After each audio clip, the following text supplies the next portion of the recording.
Le film Lire Lolita à Téhéran, le roman best-seller de l'écrivaine iranienne Azar Nafisi, adapté par Eran Riklis, vient de sortir en salle en France avec Golshifteh Farahani, Zahra Amir Ebrahimi et Mina Kavani. Pour celles et ceux qui ne connaissent pas cette histoire, vous me direz, quel rapport entre le roman le plus connu de Vladimir Nabokov et Téhéran ? Je vous explique. Vous écoutez Les Livres de ZAA, le podcast pour découvrir autrement les livres des éditions Zulma. En 1979, le Shah d'Iran est renversé par la révolution iranienne. Beaucoup d'Iraniens rentrent au pays malgré le régime islamiste qui est en train de se mettre en place, pensant que ça ne durerait pas. Azar Nafisi, professeur de littérature, et son mari, ingénieur, font partie de ceux-là. Ils rentrent des États-Unis. Azar Nafisi commence à enseigner à l'université de Téhéran. En 1981, elle est licenciée car elle refuse de porter le voile. Après la guerre Iran-Irak, qui termine en 1988, elle reprend l'enseignement pendant une période de relâchement du régime, et puis elle démissionne en 1995, fatiguée des pressions qu'elle subit en tant que professeure, femme, de littérature anglophone qui plus est. Malgré le danger qu'elle encourt, elle décide tout de même de regrouper des étudiantes chez elle chaque semaine pour faire un cours de littérature clandestin. Et parmi les livres lus, elle choisit Lolita de Vladimir Nabokov, où le narrateur raconte à la première personne son obsession pour sa belle-fille adolescente de 12 ans et les abus qu'il lui fait subir. C'est un texte considéré comme amoral, interdit par le régime en Iran. Azar Nafisi se demande si lire Lolita est subversif en soi, ou si ça revêt une signification particulière de lire Lolita à Téhéran. Que peuvent les livres dans un contexte d'oppression ? Quel pouvoir ont la littérature et la lecture dans un monde qui semble de plus en plus étroit et menaçant ?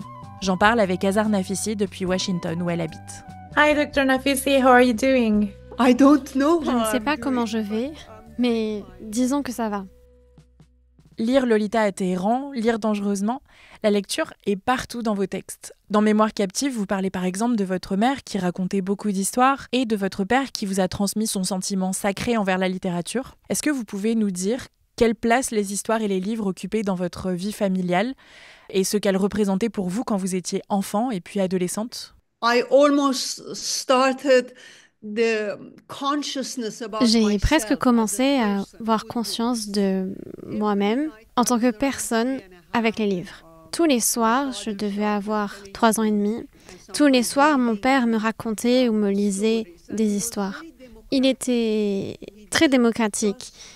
Il ne parlait pas que de littérature iranienne, non. Il m'emmenait chaque soir dans un pays différent. Donc je suis allée en Angleterre avec Alice au Pays des Merveilles, aux États-Unis avec La Toile de Charlotte, au Danemark avec La Petite Fille aux Allumettes, en France avec Le Petit Prince. Le Petit Prince dit « On ne voit bien qu'avec le cœur, l'essentiel est invisible pour les yeux. » Les histoires que me racontait mon père m'allaient droit au cœur. Donc j'ai appris dès la petite enfance que je pouvais rester dans ma petite chambre à Téhéran et que par les livres, le monde entier arrivait dans ma chambre. Les livres sont devenus mes amis, ma famille. Mes parents m'ont envoyé étudier en Angleterre quand j'avais 13 ans et j'étais extrêmement triste. Mais ce premier voyage m'a appris que j'avais besoin d'un monde portable parce que nous ne pouvons pas compter sur la réalité. Vous pouvez avoir une maison un jour, regardez Gaza, et vous vous réveillez dans une ruine. Alors, en tant qu'adolescente, j'ai emporté avec moi 3 livres de 3 de nos grands poètes iraniens, Rumi, Hafez et la poète féministe Forough-Farrokhzad. Et le soir, je les lisais dans ma chambre. C'est beau parce que vous dites que les livres étaient là quand vous étiez seule en Angleterre. Et puis après, en tant qu'enseignante, et aussi en créant ce groupe de lectrices, vous en avez fait une activité partagée. Est-ce que les livres sont un refuge pour les individus et pour les groupes ? Pourquoi est-ce que les livres créent ce sentiment d'un espace partagé, justement ? Les livres transcendent les limitations que la réalité nous impose et par lesquelles les humains sont constamment définis. La nationalité, la langue, la religion, l'ethnicité, le genre. Les livres parlent au monde et le monde leur parle. Lire est un acte solitaire qui vous connecte au monde. Quand vous lisez, vous êtes dans votre monde silencieux de lecture et en même temps, vous faites partie d'un immense groupe de gens qui, comme vous, lisent. J'appelle les lecteurs des étrangers intimes. Ça vous est peut-être déjà arrivé. Vous êtes assis dans le métro, vous lisez un livre et la personne à côté de vous dit « Oh, vous lisez ce livre, j'adore cet auteur !» Et soudain, vous parlez avec un étranger dont vous ne savez rien d'autre si ce n'est qu'il aime cet auteur. Mes cours de littérature étaient un espace commun, mais étaient issus d'un acte de solitude. Et ça, c'est la beauté de la lecture. Avec vos étudiantes, vous racontez qu'un jour, vous avez une discussion. Une étudiante demande « Est-ce que nous sommes Lolita ?» Et vous dites d'un côté « Oui, parce qu'on est gouverné par des vieux hommes dégoûtants. » Et de l'autre « Non, parce que Lolita, elle est seule et nous, on se retrouve ensemble. » Est-ce que ces rencontres hebdomadaires que vous aviez étaient un rempart à l'isolement ? Oui, complètement. Et vous savez, lors du premier cours, certaines étudiantes ne se connaissaient pas et si d'autres se connaissaient, elles ne s'appréciaient pas nécessairement. Mais ce cours les rassemblait et elles n'ont jamais manqué aucun de ces jeudis matins. On a commencé avec les livres, mais après, 2 ans plus tard, à la fin de ce cours, on avait ouvert nos cœurs les unes aux autres. Ça, c'est grâce aux livres, grâce au fait d'entrer en empathie avec cette Lolita de 12 ans qui n'avait personne. Et nous avons créé quelqu'un avec qui être tout le temps. Et c'est ça, la magie des livres. Vous savez que ces filles venant de milieux si différents se rassemblent parce qu'elles avaient envie de lire Madame Bovary ou Orgueil et préjugés. Une des actrices à l'avant-première du film a dit que le film était un film sur la sororité. Est-ce que c'est le cas du livre aussi ? Ce mot, il vous évoque quoi ? Oui, le livre parle de sororité aussi. Vous avez le droit d'être différente. Quand on lisait Lolita, on soupirait en lisant le passage où Lolita quittait la chambre d'Humber parce qu'elle le détestait. Et Amber qui racontait ensuite qu'elle revenait toujours parce que, vous savez, elle n'avait nulle part où aller. Et mes étudiantes ressentaient ça. Mais la différence est qu'écrire et lire leur permettait de créer leur propre réalité. Je ne sais pas si c'est comme en France, mais aux États-Unis, les gens ont l'image de l'Iran que le régime veut leur donner. Et les livres n'acceptent pas ça. Les livres à propos de l'Iran et le combat des Iraniens montrent qu'il y a un autre Iran. Et cet Iran est joyeux. Il aime la vie. Face au bal, cet tyran descend dans les rues en dansant et en chantant, tout en sachant qu'il peut être tué. C'est important, la relation entre les livres et le développement de soi-même, le développement de son identité personnelle, parce que mes étudiantes recréent le monde, non pas comme l'ennemi le voulait, mais comme elles le voulaient.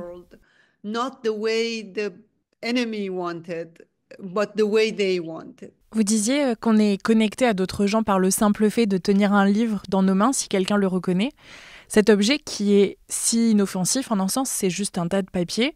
Vous racontez dans Lire Lolita à Téhéran que quand vous revenez après la Révolution en Iran, un officier à l'aéroport le touche avec dégoût comme si l'objet avait un pouvoir. Dans les régimes totalitaires, les livres sont toujours attaqués. Pourquoi est-ce qu'ils effraient alors qu'ils sont si inoffensifs supposément ?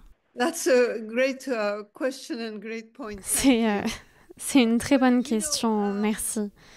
Eh bien, vous savez, les régimes totalitaires semblent tout-puissants. Mais si vous creusez dans la nature profonde du totalitarisme, vous voyez qu'ils sont basés sur la peur de ceux qui sont différents, car ils ne peuvent pas défendre qui ils sont. Donc, ils veulent éliminer plutôt qu'échanger. Ils attaquent les segments les plus pacifiques de la société. Car écrire et lire n'est pas un acte de violence. C'est un acte qui cherche à rassembler, à communiquer. Il ne s'agit pas que de nous. Il s'agit des autres, de la curiosité, du monde. Et à travers la curiosité vient l'empathie. Ce sont les choses que la pensée totalitaire craint. Ils craignent la vérité. Écrire et lire révèlent la vérité. N'importe quel régime totalitaire s'en prend à 3 cibles. Les femmes, l'imagination et les minorités, parce qu'ils sont différents et parce qu'ils révèlent la vérité. Et la vérité est dangereuse, même dans une démocratie. Car quand on connaît la vérité, on ne peut pas se taire.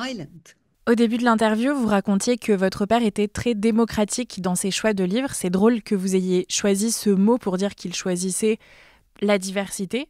Dans Lire dangereusement, vous dites que la littérature est essentielle pour la démocratie et contre la pensée totalitaire. Pourquoi ? Ce qui m'inquiète, ce n'est pas seulement les sociétés totalitaires, mais les tendances totalitaires dans des sociétés démocratiques. Quand je suis revenue aux États-Unis en 1996, je sentais déjà que cette société était trop à l'aise et qu'elle n'était pas assez autocritique. Et la connaissance est devenue monétaire. Aux États-Unis, l'éducation de son enfant peut coûter jusqu'à $50,000 par an. Donc, la connaissance, qui est censée être pour tout le monde dans cette société démocratique, est devenue une façon de marchander.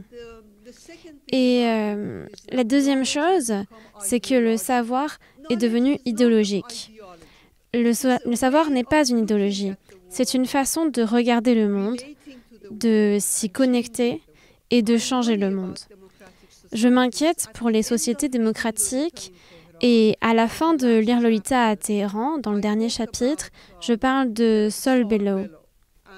Saul Bellow dit que dans les sociétés totalitaires, comme la Russie de Staline, l'oppression est évidente. La mort aussi. On n'a pas besoin d'y réfléchir. C'est une évidence. Mais il dit, ce qui menace les démocraties, c'est leur état de conscience endormi et l'atrophie du sentiment.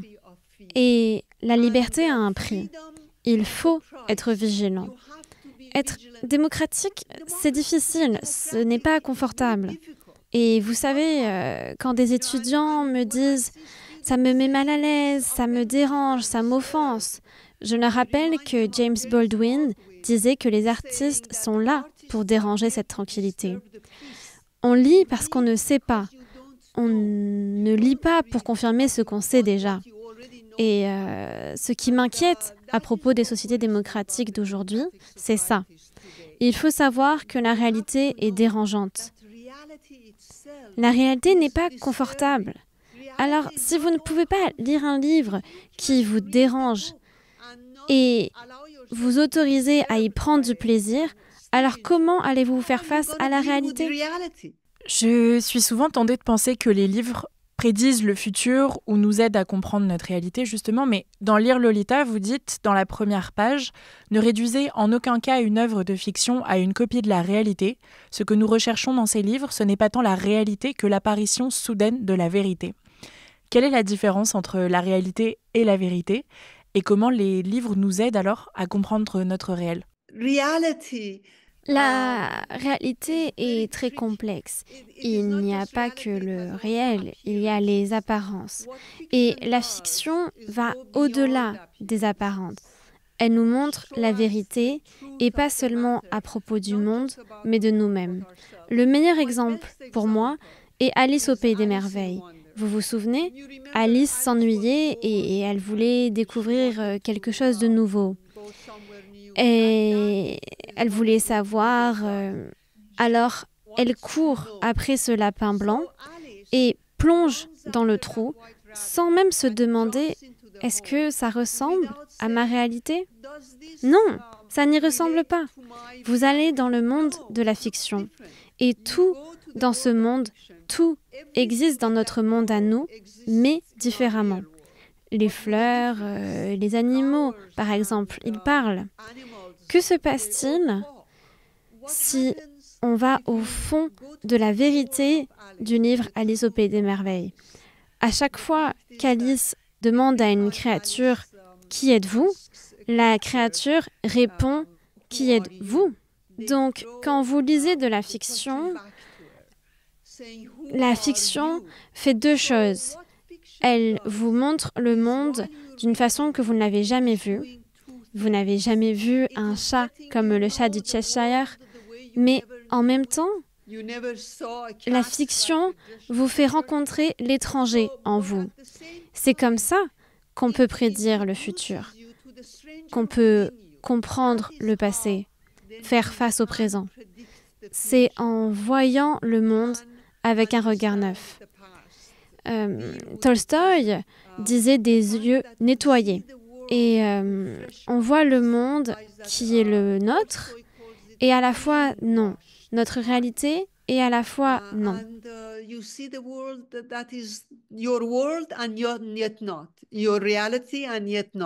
Et par exemple, je pense à Margaret Atwood, qu'on connaît bien en France et aux États-Unis, bien sûr. Vous lui consacrez un chapitre dans Lire dangereusement. Comment vous a-t-elle permis de voir le monde avec des yeux nouveaux, avec des yeux nettoyés ? C'est très intéressant la façon dont elle va dans le détail de ce qui fait son roman. Elle crée l'atmosphère du totalitarisme. Les gens sont déshumanisés. Je dis toujours que le totalitarisme n'est pas juste politique, il est existentiel. Notre existence même est en danger. Et dans La Servante écarlate, la protagoniste, elle n'a pas le droit d'être qui elle est. Et c'est comme ça que je me sentais quand je vivais dans la République islamique d'Iran. Les totalitaires volent votre identité, elles lui volent votre histoire, ils volent votre culture, ils volent votre identité en tant que personne, en tant qu'individu qui est si importante dans une société démocratique. C'est ce qu'ils font. Que fait la fiction ? La fiction, par nature, est démocratique. Dans chaque bon livre, si vous ouvrez n'importe quel livre, tous les personnages ont le droit de parler. Même le méchant a le droit de parler. C'est ça que fait la démocratie. La démocratie a tellement confiance en elle qu'elle autorise le méchant à parler. Nous, dans les sociétés démocratiques, nous devrions nous regarder et nous rappeler que nous sommes tous responsables. C'est notre faute à tous. Personne ne peut dire « ce n'est pas ma faute ». À la fin de Lire dangereusement, je cite Vladimir Nabokov qui dit « Les lecteurs sont nés libres et devraient le rester ». D'habitude, on parle de la liberté des écrivains, de leur droit d'écrire. Mais qu'en est-il des millions et millions de lecteurs ? Donc la liberté et les livres sont synonymes. À la fin de Lire Lolita à Téhéran, vous racontez aussi votre choix de quitter l'Iran et de rentrer aux États-Unis où vous aviez déjà vécu. Lors de l'avant-première, une actrice disait que quand on est en Iran, on pense toujours à partir. Et quand on est parti, on pense toujours à l'Iran. Est-ce que vous vous sentez quelque part ? Je vous disais plutôt que j'avais 13 ans quand j'ai quitté l'Iran. Et s'il y a une chose que j'ai appris de cette expérience, c'est que mes deux républiques, les États-Unis et l'Iran, que j'appelle chez moi, ma maison, ces deux républiques peuvent m'être enlevées d'une seconde à l'autre. Et donc, j'ai compris que notre réalité est très fragile. Et je me suis dit que j'avais besoin d'une république, une république de l'imagination qui ne me laisserait pas tomber. J'ai besoin d'un monde portatif que je pourrais emmener partout. Et donc, les livres sont devenus ma troisième république. Il n'y a pas de force sur Terre qui peut me prendre mon imagination et mes idées, à part la mort. Écrire et lire sont importants à cause de la mort, justement. La mort, c'est l'oubli. La mémoire nous aide à protéger ce qui est périssable. Le grand penseur d'Europe de l'Est, Tzvetan Todorov, dit que seul l'oubli total exige un désespoir total. Et tant que nous avons un souvenir, nous avons de l'espoir. Et l'espoir vient avec l'écriture et la lecture. Thank you so much, Dr. Nafisi. I was so happy to talk about this with you. And I'm so glad that we connected. Thank you. Découvrez Lire Lolita à Téhéran de Azar Nafisi aux éditions Zulma, ainsi que ses autres textes, La République de l'imagination, Mémoire captive, traduit par Marie-Hélène Dumas, et Lire dangereusement, traduit par David Fauquemberg. Rendez-vous dans un mois pour le prochain épisode des livres de Z à A. Notre générique est le morceau Doukoula de Arad Kilo avec Mamani Keita et Mike Ladd. Je vous laisse avec les mots de Pascal du podcast et du compte Instagram Adapte-moi si tu peux. Le podcast qui compare des livres à leurs adaptations en film ou en série. J'ai eu la chance de lire et de voir Lire Lolita à Téhéran, l'histoire incroyable de Azar Nafisi, prof à l'université de Téhéran, qui réunit clandestinement 7 étudiantes pour parler, littérature. C'est un roman très fort sur le pouvoir de la littérature, sa force libératrice et émancipatrice, ou comment les livres peuvent nous délivrer de l'oppression que l'on subit. L'adaptation est très réussie et nous permet de mieux comprendre le contexte politique de l'époque et la situation des femmes en Iran. Bref, c'est une histoire essentielle à lire, à voir, ou les deux.